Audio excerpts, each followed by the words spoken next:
Hi guys! Good evening! For today's video ay, ayan o, may hawak si Batnang na regalo ng senyora niya. Kararating lang niya guys, kaya ito o, pinapablog niya sa akin. Tingnan ninyo o, ito daw ay Ukrainian chocolate. Pero hindi namin alam basahin yan. Ayan siya o, yung mga chocolate flavors. Di ko alam kung anong ibig sabihin ng mga yan guys. Bagong ano pa to guys, so regalo sa kanya, pasalubong kasi pumunta sa Ukraine yung amo niya. Ngayon, pag nagbibiyahe siya, laging may pasalubong si Batnang. Oh, ang cute, 'di ba? Parang paper bag lang kung titingnan mo. Ayan. Buksan mo ang laman niya, Batnang. Tingnan natin.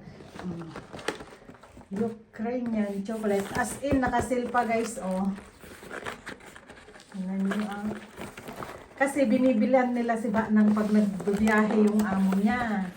Lagi siyang may pasalubong. And ayan na siya guys, oh.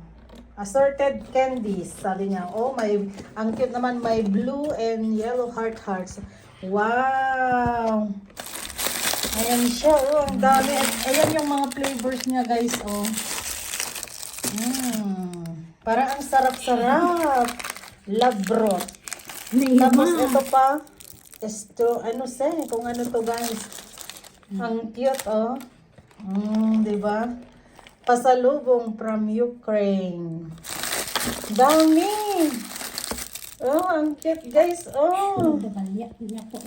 Ay, may nut siya, oh. This one guys, hindi ko alam kung ano. Oh, yan. Ano yan? Tapos, ano to? Labrot. Tapos, ito pa. Notati. Tapos, ito. No sé guys. Hindi ko mabasa. Kipata. Fruits. Ayan. Thanks for watching everyone. Bye.